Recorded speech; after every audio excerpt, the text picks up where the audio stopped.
오늘 우리에게 주신 하나님 말씀은 룻기 3장 1절에서 5절입니다. 룻기 3장 1절에서 5절 말씀 함께 읽겠습니다. 구약성경 404페이지 룻기 3장 1절에서 5절입니다. 시작. 룻의 시어머니 나오미가 그에게 이르되 내 딸아, 내가 너를 위하여 안식할 곳을 구하여 너를 복되게 하여야 하지 않겠느냐? 네가 함께하던 하녀들을 둔 보아스는 우리의 친족이 아니냐? 보라, 그가 오늘 밤에 타작마당에서 보리를 까불리라. 그런즉 너는 목욕하고 기름을 바르고 의복을 입고 타작마당에 내려가서 그 사람이 먹고 마시기를 다하기까지는 그에게 보이지 말고 그가 누울 때에 너는 그가 눕는 곳을 알았다가 들어가서 그의 발치 이불을 들고 거기 누우라. 그가 내 할 일을 네게 알게 하리라 하니 룻이 시어머니에게 이르되 어머니의 말씀대로 내가 다 행하리이다 하니라. 아멘. 이 새벽 예배하신 하나님의 은혜가 우리 성도님들께 함께 하시기를 예수님 이름으로 축복합니다. 아멘. 자, 지금까지 낙심에 빠져서 아무것도 하지 않고 있던 룻이 드디어 나오미가 그 시어머니 나오미가 적극적인 믿음의 행동을 하기 시작했습니다. 룻기의 주인공은 룻입니다. 그러나 그 룻이 주인공이 될 수 있도록 옆에서 도운 사람은 나오미입니다.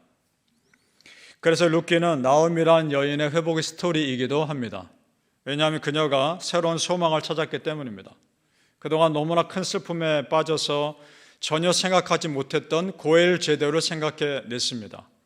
그리고 그것을 잘 감당할 마땅한 사람 보아스를 만났습니다. 그것이 소망입니다. 이제 그녀가 정신을 차리고 지금 자신의 상황을 냉정하게 대처하기 시작했습니다. 나오미도 그런 걸 보면 참 굉장히 적극적인 여인이었습니다. 그런데 오늘 3장 말씀을 계속 읽어가다 보면 보아스의 말을 통해서 그 기업 물을 사람, 고엘 제도의 책임을 다할 사람이 1순위가 보아스가 아니라는 것을 알게 됩니다. 우리 12절 말씀 같이 읽어보죠. 12절입니다. 3장 12절 시작. 참으로 나는 기업을 물을 자이나 기업 물을 자로서 나보다 더 가까운 사람이 있으니 라고 되어 있습니다. 자, 그렇다면 나오미가 이 사실을 모를 리가 없죠. 나오미도 알 겁니다. 그런데도 그녀가 며느리 룻을 보아스와 연결시켜 주려고 했다는 얘기는 보아스가 훌륭하다는 얘기입니다. 보아스가 그만큼 훌륭한 사람인 것을 너무나 잘 알기 때문에 보아스 붙잡으려고 하는 겁니다.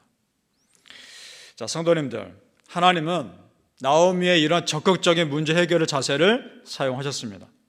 물론 하나님 다 아십니다. 그리고 하나님 뜻대로 인도하십니다. 그런데도 하나님께서 일하시는 방법을 보면 한 사람의 믿음의 열심과 그 사람의 성품도 사용하신다는 겁니다. 바울 사도가 좋은 예입니다. 그는 한때 예수 믿는 사람 잡아들이는데 열심이었던 사람입니다. 그런데 하나님이 그 열심의 방향을 트십니다. 그 예수 믿고 나서 오히려 복음 전하는 데 더 열심을 냅니다. 그래서 그 선거로 얼마나 많은 교회들이 확장됩니까? 하나님은 바울의 성품과 열심을 100% 다 사용하셨습니다. 여러분이 그럴 수 있기를 축복합니다. 여러분 안에 있는 하나님을 향한 좋은 마음들, 선한 마음들, 하나님 나라 영광을 위해서 다 사용될 수 있기를 축복합니다. 아멘. 자, 그렇다면 나오미가 그 며느리에게 어떻게 하라고 시키는지를 보죠. 이상한 명령을 합니다. 이상한 말을 합니다.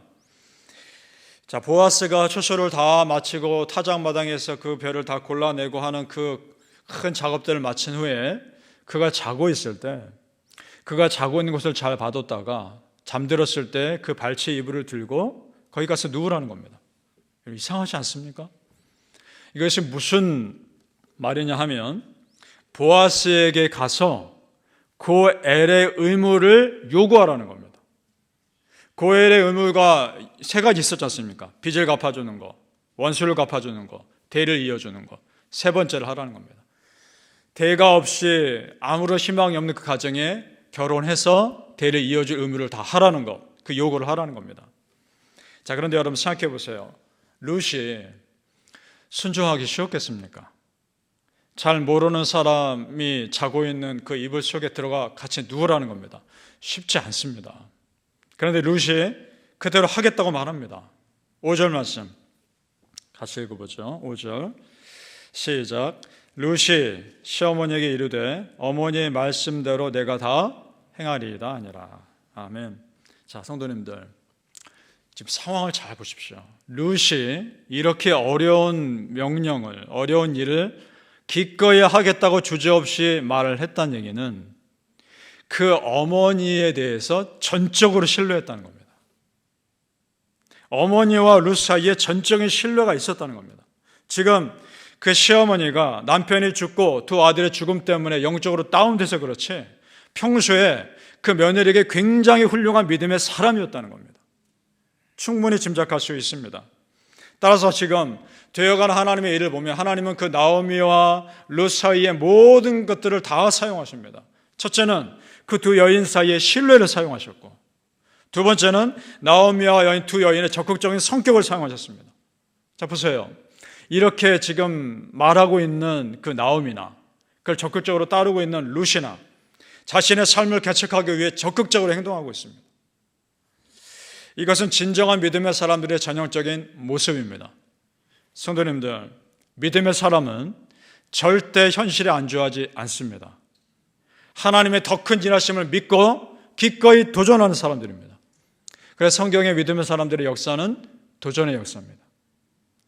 모세를 보십시오. 이스라엘 백성들을 출애굽하기 위해서 그 큰 애굽 왕의 권위에 도전합니다. 이스라엘 백성들 홍해가 가를 때 그 길을 믿음의 길을 걷습니다. 여러분, 홍해가 갈라질 때 성경을 자세히 보면 처음부터 한 번에 끝까지 다 갈라진 게 아닙니다. 밤새 조금씩 갈라지기 시작한 것이고 그 사이를 이스라엘 백성들이 믿음으로 걸은 겁니다. 여리고 성이 무너질 것을 알고 믿음의 길을 또한 걷습니다. 갈렙은 뭐라 합니까? 저 선지를 내게 주소서 외칩니다. 다윗은 뭐라 합니까? 골리앗 앞에 가서 당당하게 맞습니다. 끝없는 도전의 역사였습니다. 여러분이 그런 사람 될 수 있기를 축복합니다. 지금 나오미와 룻의 살 길은 보아스를 취하는 겁니다. 그것이 그들에게는 도전이었습니다. 그의 밭에서 나오는 쌀 몇 줌으로 만족할 것이 아니라 그 밭의 주인은 보아스를 취하는 겁니다. 이것을 영적으로 해석해 볼 필요가 있습니다. 어떻게 해석하느냐? 지금 당장 내 눈앞의 문제 해결에만 마음 쓸 것이 아니라 그 문제 해결의 주인 되신 예수님께 마음 쓰셔야 하는 겁니다. 믿으십니까? 예수님이 여러분의 주인 되셔야 하는 겁니다. 그리고 예수님만이 여러분의 소망에 붙잡고 기도하셔야 되는 겁니다. 마태복음 11장 12절에 보면 세례 요한의 때부터 지금까지 천국은 침노를 당하나니 침노하는 자는 빼앗느니라. 아멘. 하나님은 적극적인 믿음의 사람들의 기도와 믿음의 행동을 기꺼이 받아들이시고 천국문을 여시고 부어 주실 것입니다. 믿으십니까? 사랑하는 성도님들, 내 삶의 영원한 고엘 되신 예수님 믿으시고 적극적인 믿음의 행동을 하는 사람 되시기를 예수님 이름으로 축복합니다. 아멘. 자, 오늘 우리는 나오미를 통해서 믿음의 사람의 오늘은 좋은 예를 봅니다. 먼저 며느리 룻이 나오미가 시킨 대로 하고 보아스가 룻을 따뜻하게 받아들이고 빈손으로 보내지 않고 먹을 것을 다 챙겨서 보내면서 이런 말을 합니다. 내가 1순위가 아닌데 1순위인 그 사람에게 물어보고 그 사람이 고엘의 의무를 하지 않으면 내가 그걸 하겠다 라면서 돌려보냅니다. 이 소식을 나오미가 듣습니다. 그러자 그 말을 듣고 나서 자기 며느리에게 믿음의 말을 합니다. 18절을 우리 함께 보시죠. 끝절일 겁니다. 3장 18절 시작. 이에 시어머니가 이르되 내 딸아 이 사건이 어떻게 될지 알기까지 앉아있으라. 그 사람이 오늘 이 일을 성취하기 전에는 쉬지 아니하리라 하니라. 아멘. 내 딸아 이 사건이 어떻게 될지 알기까지 앉아있으라. 자, 이게 무슨 말이냐? 이제 우리 할 거 다 했으니까 하나님의 일하심을 바라보자라는 겁니다. 이제 내가 다 할 거 다 했으니까 하나님만 온전히 믿고 그 결과를 기다려보자라는 겁니다. 성도님들, 내가 할 수 있는 최선 우선 다 하셔야 합니다. 그리고 결과는 하나님께 맡기십시오. 예를 들어 시험을 앞두고 있으면 공부 열심히 해야 되는 겁니다. 그리고 결국 하나님께 맡기며 기다리는 겁니다. 그리고 나서 최종 결과 하나님 손에 달려있음을 믿고 맡길 때 하나님께서 역사하시는 우리는 기대하는 거죠. 잠언 16장 1절 말씀에 이런 말씀이 있습니다. 마음의 경영은 사람에게 있어도 말의 응답은 여호와께로부터 나오느니라. 아멘. 베드로전서 5장 7절에 너희 염려를 다 주께 맡기라. 이는 그가 너희를 돌보심이라. 아멘. 지금 이 모습은 지난번에 나오미가 다운됐을 때 그 책임을 하나님께 돌리는 모습과는 완전히 반대의 모습입니다. 오늘 말씀에서 나오미는 지금 완전히 회복됐습니다. 자, 지금 그 다운됐던 나오미가 회복돼서 다시 믿음의 적극적인 모습을 하는 것을 보면서 깨닫는 게 또 있단 말입니다. 그것은 무엇이냐? 이런 겁니다. 기본적인 믿음이 있는 사람은 잠시 다운될 수는 있으나 곧 다시 회복될 수 있다는 겁니다. 따라서 평소의 말씀과 기도가 결정적인 순간에 나를 다시 일으키는 겁니다. 믿으십니까? 지금 며느리 루스의 믿음을 보면서 그녀에게 선한 믿음에 영향을 끼쳐서 시어머니의 평소의 믿음이 어땠을지 충분히 우리는 짐작할 수 있습니다. 성도님들, 오늘 읽은 말씀과 오늘 내가 하는 기도가 내일의 나를 살리는 겁니다. 믿습니까? 바라기는 성도님들, 지금 나에게 주어진 많은 삶의 기회들 속에서 할 수 있는 최선을 다하셔서 후회 없는 신앙인으로 사시기를 예수님 이름으로 축복합니다. 아멘. 기도하겠습니다. 아버지 하나님, 지금 나에게 어떤 삶의 기회가 있든지 하나님의 더 큰 은혜를 바라보며 내가 할 수 있는 최선을 다해 살아가게 하여 주시옵소서. 후회 없이 살게 하여 주옵소서. 그래서 마지막 날 하나님이 나를 보실 때 잘했다, 착하고 충성된 종아, 이런 말을 들을 수 있게 하여 주시옵소서. 마음껏 기도하게 하시고 말씀 최선을 다해 읽게 하시고 할 수 있는 한 하나님과 깊은 교제로 들어가게 하소서. 지금 나에게 은혜의 기회가 있을 때 마음껏 그 은혜를 취하는 자들이 되게 하여 주옵소서. 홍해 바다가 갈라질 때 두려움 없이 걸어 나가게 하여 주시고 여리고성이 무너질 것을 믿고 믿음으로 걷게 하여 주시옵소서. 저 산지를 내게 주소서 외치게 하여 주시며 수많은 골리앗들이 내 앞에 있다 할지라도 담대히 맞서게 하여 주옵소서. 하나님, 그런 은혜가 우리 성도님들에게 있게 해주시고 믿음의 승리자를 되게 하여 주시옵소서. 감사하며 예수님 이름으로 기도합나이다. 아멘. 오늘 말씀을 생각하시며 성도님들의 건강을 위해 나라와 교회를 위해 기도하실 때 오늘은 우리 교회의 부흥을 놓고 기도해 주시기 바랍니다. 주일학교, 중고등부, 청년부, 장년세대의 부흥과 또 예배 가운데 치유가 일어나게 하시고 예배 가운데 치료가 일어나게 하시고 말씀 듣고 예배드리는 가운데 영혼이 구원받는 역사가 있게 해달라고 기도해 주시기 바라며 여러분 개인의 간절한 기도 제목 놓고 주여 3번 찾고 기도하겠습니다. 주여! 주여! 주여! 오늘 아버지 하나님 은혜를 믿고 감사합니다. 주여 외치며 부르짖는 심령 위에 하늘 문을 열어주시옵소서. 하늘의 영광을 보여주옵소서. 하나님의 영광이 우리 삶을 압도하는 은혜가 있게 하여 주옵소서. 아버지 하나님 예배 가운데 충만히 임재하소서. 예배 가운데 내 마음이 다 녹아지게 하시고 예배 가운데 내 모든 무거운 짐들이 다 내려지게 하시고 마음의 상처들이 치유받으며 육신의 질병들이 고침받는 은혜가 있게 하여 주옵소서. 아버지 하나님 우리 교회가 부흥의 역사를 경험하게 하여 주옵소서. 주일학교 각 부서부서를 축복하여 주옵소서.